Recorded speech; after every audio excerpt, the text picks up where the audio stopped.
Welcome to the Center for Spiritual Living. We're right here in downtown Napa. I'm Reverend Jay Lang, and I'm the spiritual director of the center. We are an open community that embraces all faiths, cultures, and orientations. We think of ourselves as a center for everyday spirituality because we offer transformative methods for joyous and meaningful living. Individually and as a community, we are seeking to be the peace, love, and joy we want to experience in the world. So welcome. I'm so glad you've joined us today.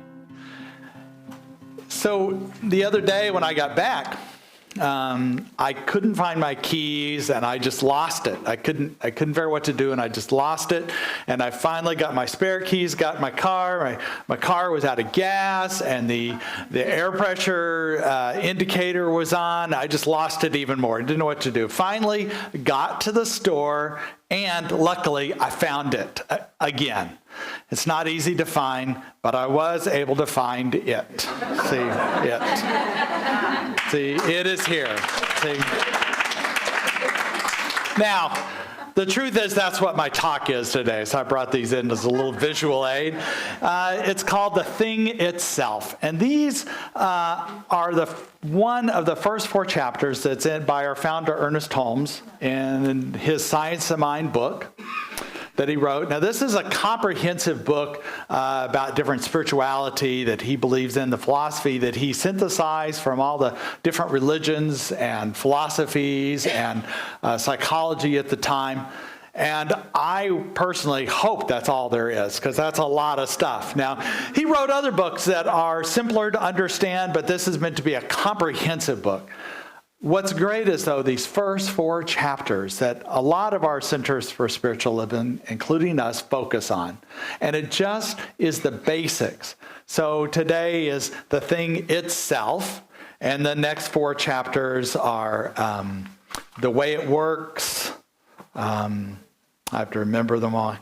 What it is and what it does and how to use it. So those are my next 3 weeks will include that, and I'll continue to talking about it. What's interesting about this word it is it seems impersonal. It seems like it's not something that would have anything to do with us. And often we think of spirit or Yahweh, Allah, higher spirit, creator, whatever we call God, spirit. In that way, we think of it as being maybe a he or she, like the tradition we grew up in. But it doesn't really make a lot of sense, because we were created in the likeness of spirit, in the likeness of it. It wasn't created in the likeness of us. It doesn't have a body, it doesn't have a form, it doesn't have a gender of any kind. And it is the best word we can use. Now, the Bible and other sacred text use genders. The Bible, for instance, uses he for the creator, but then when it talks about the Holy Spirit, which is one of the triune nature of God, it describes it as a she. So there is a mixture of genders even when in other religions. Other, like Hindus, use goddess and gods with different genders. But most ancient languages, particularly Greek and Hebrew, that a lot of these texts are written in, as well as Sanskrit, don't really have a neuter gender. So they choose he or she to describe the greater power, but the truth is it doesn't have a gender, it's just an it. And it is personal. As you will find out more, we talk about today, there is a personal indwelling spirit if you want to. And anytime we try and define what spirit is, we put a label, try to put a notion to it or a name of some sort, we are limiting it. So in the Kabbalah, which is a Jewish sacred text that's a mystical text for Jewish people, it says that every definition of God leads to heresy. Definition is spiritual idolatry. Even attributing mind and will to God and the name God, these two are a definition.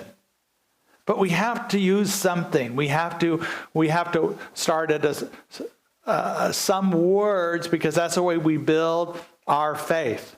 Although we are a spiritual being, we are having a human experience, and we want to find ways to create this faith so that we can use it in our daily life.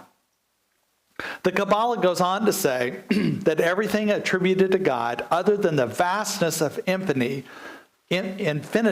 is simply an explanation. And we use it to attain the source of faith. So the Kabbalah recognizes that it's just an approximation. It's just a word we use, and yet it's the way that we create our faith. Ernest Holmes used all religions to synthesize these ideas, these basic ideas. And he often was pulling from the mystical traditions of all religions. So this is the Kabbalah. There were mystic Christians, there are mystic Muslims. So the mystical traditions are the ones that acknowledge that it's only one God, one Spirit, and that's what he was using to create this philosophy. So he used it as the best way that he knew how to do it, because he didn't want to assign a gender, and he wanted it to also realize certain basic truths about it. So I'm going to go through some slide shows here, some different pictures, and kind of talk with you about what it is. I think the most important thing to begin with is it is. I mean, that's the thing to start with, because I know in moments of doubt or confusion, or when my life just wasn't working, I had to rebuild my faith. Now, when I was younger, that might take a week, it might take a year. These days, I still have those same doubts, those same questions, especially when things that I know in my life simply aren't working anymore. But that moment to rebuild my faith is brief, because there is such a clarity in me about that. First of all, it is.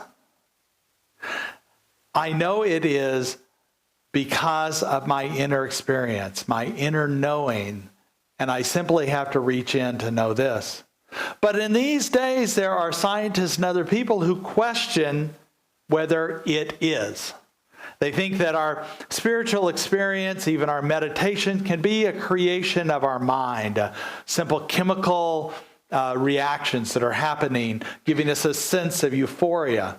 It's even been made light of in jokes like this, where supposedly God is in heaven going, is this somebody's idea of a joke because somebody has made a map of you are here, like heaven or our spirituality can be found in the brain.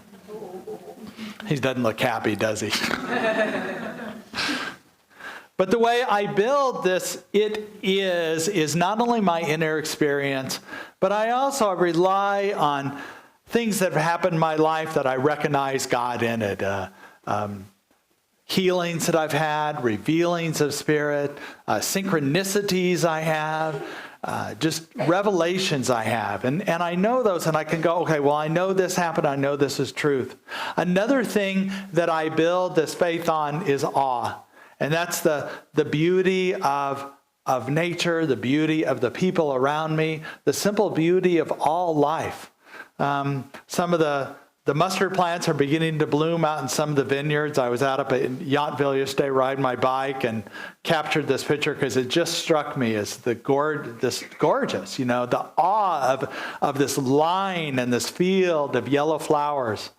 And I was really taken by that as a reminder of spirit in all things, of it is.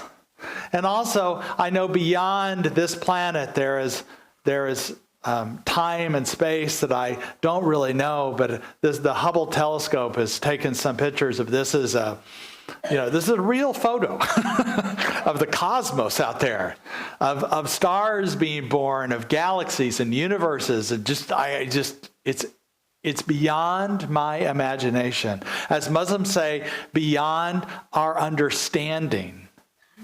And yet the Quran goes on to say, beyond our understanding, but closer to us than our neck vein.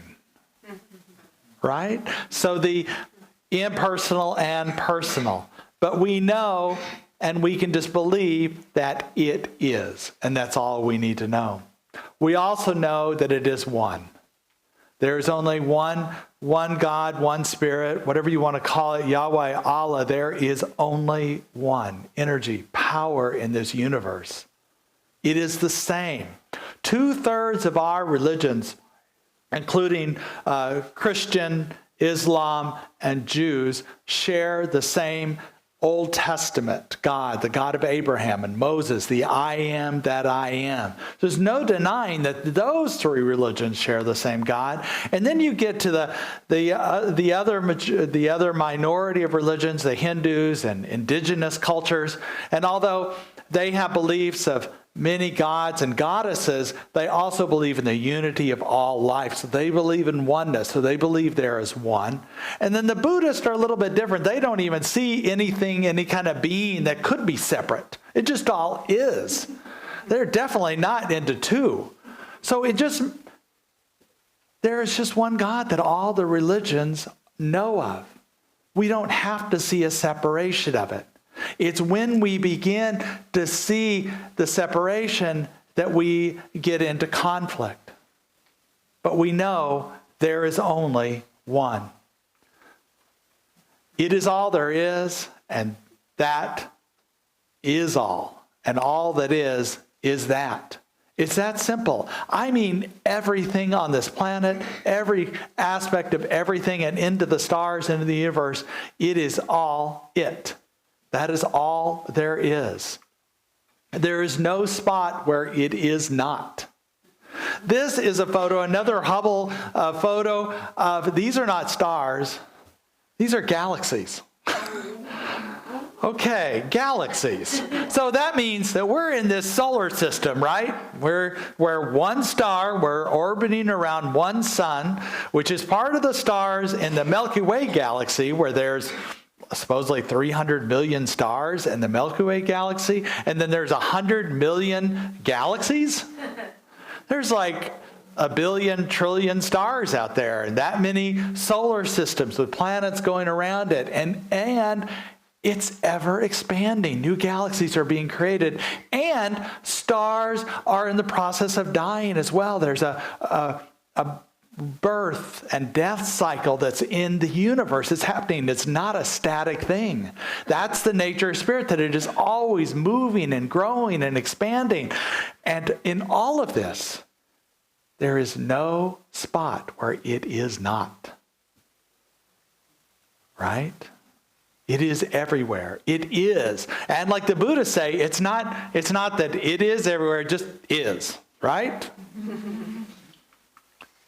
And we are one with it. We are, within us, are every element that's in the creation of space. The elements of the cosmos are within us. We're made of cosmic dust.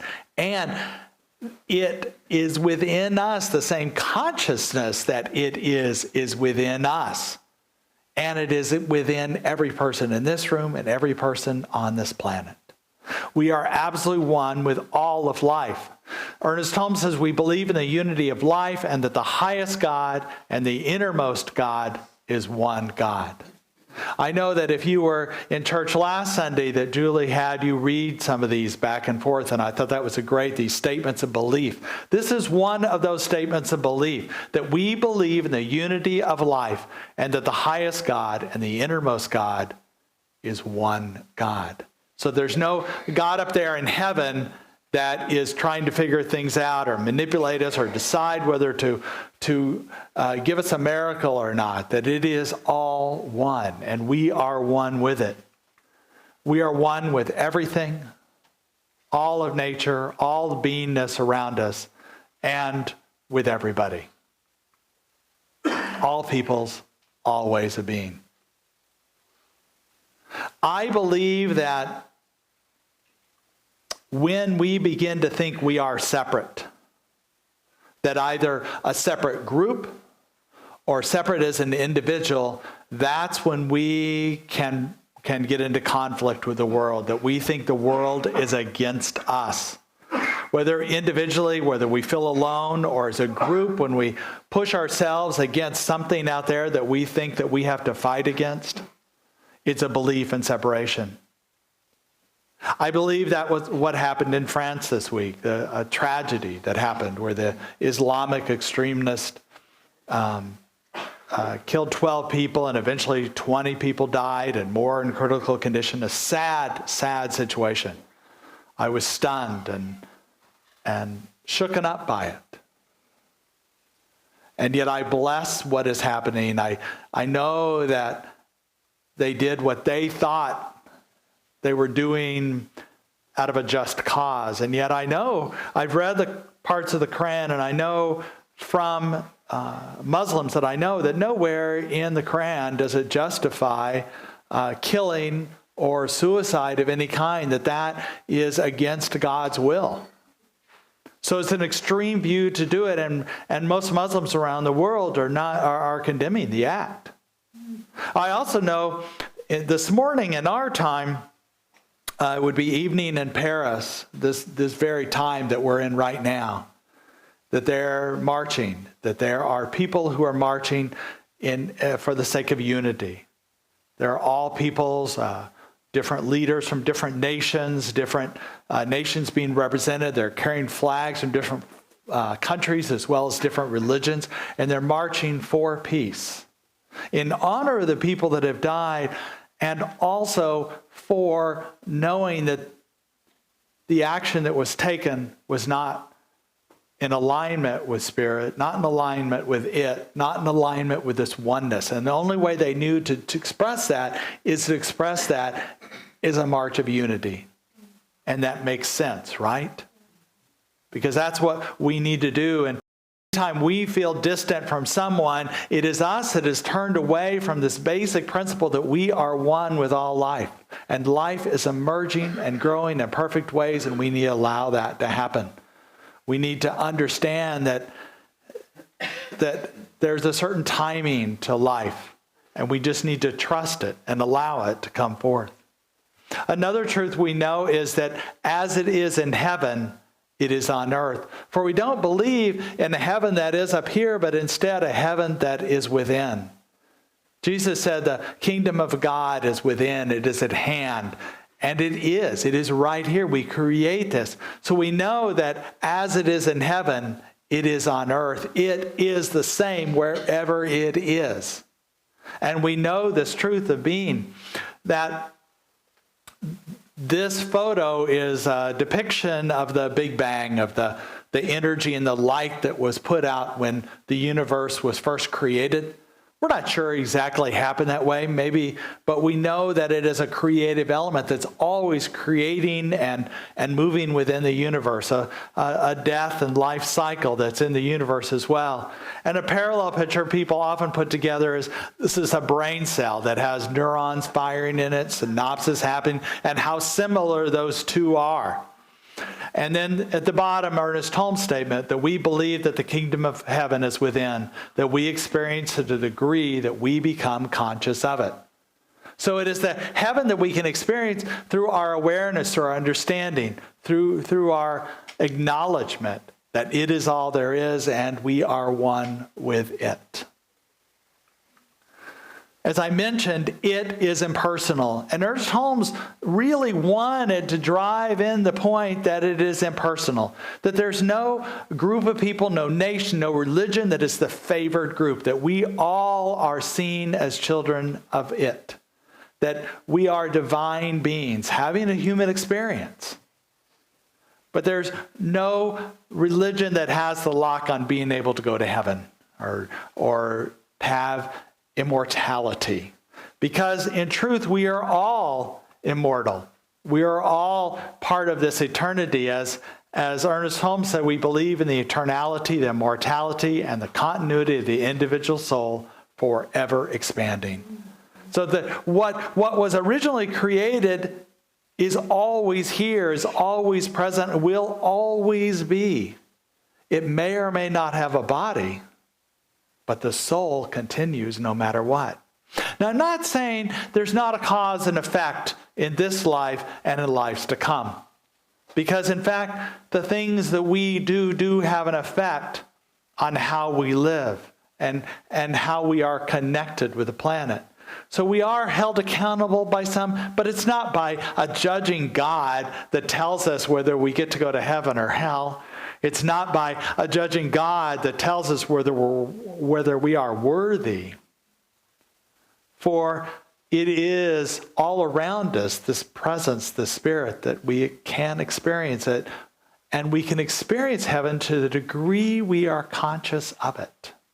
How beautiful to know that I can be responsible for who I am and my experience of all life.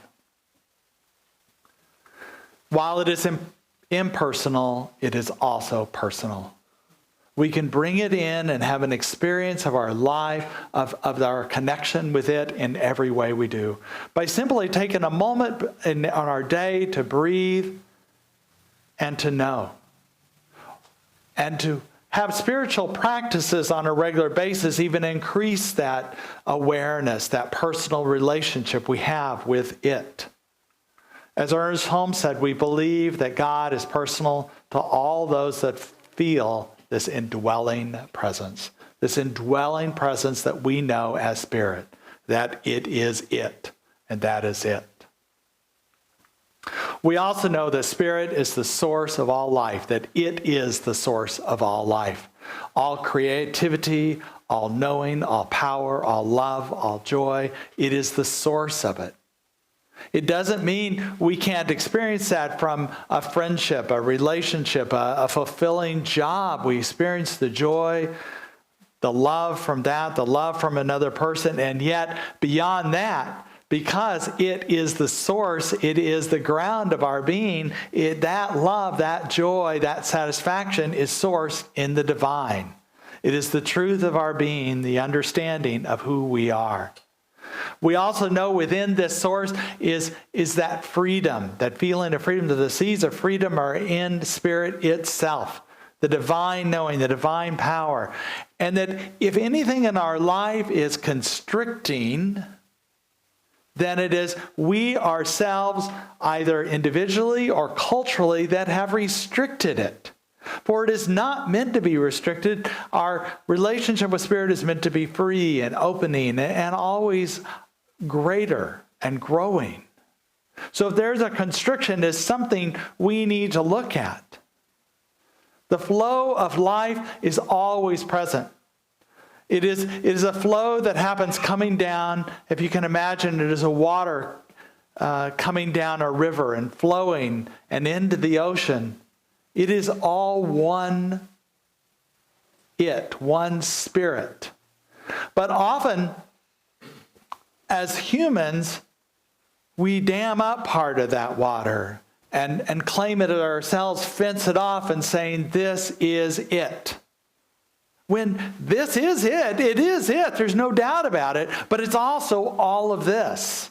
And when we restrict the flow, not only are we defining it too much, we're also restricting the flow within our own consciousness, within our own being. Matthew Fox, a Christian mystic, used the term one river, many wells. So all the wells where water is sourced is valid. All the faiths of this world are valid. But we need to make sure they are continually flowing, that we don't restrict them, and that we always acknowledge that the water, that the source of all life, of the water that's in the well, is the Spirit that is all around us. The Spirit that is continually flowing, continually moving and being in our lives. And that is acknowledgement we do. And even as members of Centers for Spiritual Living, we can restrict our thinking that we've got to figure it out, right? Even that is a restriction. So we continue to open to what it is in our lives and attempt not to define it, even though, as I said before, the way we do define it, the way we study it, is a way that we build our faith. That's fine as long as we acknowledge the other faiths as well. Trusting it is the key to happiness. You know, it's interesting because if you look at this picture, these guys, their teeth are a mess. It doesn't look like they're have that much money, but they're not judging their happiness on that, nor should we. Instead, we trust the Spirit that is within us, the Spirit that is the very life that is us. We let go of the conditions and know that when we trust Spirit and how it moves in our life, that's when things happen in our life.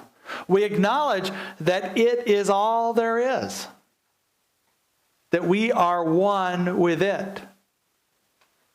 I grew up in a Protestant church where the minister, before he gave his regular talk, would have a children's talk. And such was occasion that the minister was up front and he pulled the kids up and he was telling them a story about when he went camping and how they had a big fire going and it was all dark outside and suddenly they saw this shadow in the trees coming closer and closer, and he was kind of telling it real suspensefully, and I eventually, I guess, was going to tell a story about a bear or something, but he goes, and what do you think it could be? And some boy in the back goes, "It's Jesus." It's always Jesus. Well, it is always Jesus, and it's always Allah, and it's always Creator, greater Spirit, higher knowing, whatever you want to call it, it is always that. And when we trust it, we can allow that to be, and we know that to be the truth. There was a Russian scientist who wrote a book on happiness, the how of happiness. But her claim, and I like what she's saying, is that 60% of our happiness is based on our genetics, our family that we were brought up into, the circumstances we were brought up into, as well as experiences we've had in the past and the present and our responses to it. 60%. Okay. 40% of our happiness is based on intentional activities we do, based on physical exercise, mental study, exercise, stretching our mental capacities and our spiritual capacities, prayer and meditation and knowing and trusting it, so to speak. So that's 40%. But then I look at the 60% going, wow, a lot of that is responses to life events. Well, I can change that too. And I know trusting it helps me to respond in appropriate ways and healthy ways and seeing the Spirit in all life as it happens, but also how I see those past events too. Wow, I can increase that 40% to easily 60 to 70%, right? How I'm in control of my happiness, or I can allow the happiness. And to me, trusting it is the key. Trusting that this infinite Spirit, this infinite it in my life is always seeking to express a deeper understanding, a deeper revelation, a deeper healing through me. Ernest Holmes said that we may stumble, but always there's an eternal voice forever whispering within our ear, that thing which causes the eternal quest, that thing which forever sings and sings. We may stumble, but there is always an eternal voice, forever whispering within, that thing that forever sings and sings. It's that simple. But we need to allow ourselves, we need to remember, we need to trust it, we need to allow it to be. So let's close our eyes for a minute in prayer. And just allow the consciousness of it to be within us. Thank you for watching us today. I'd like to offer you an invitation to come visit us in person on Sunday mornings at 9 or 10:30. You can also visit our website or give us a call. We'd be glad to talk to you to give you more information. Until we meet in person, please know that something wonderful is happening through your life right now, and that something is Spirit itself. Blessings and love always.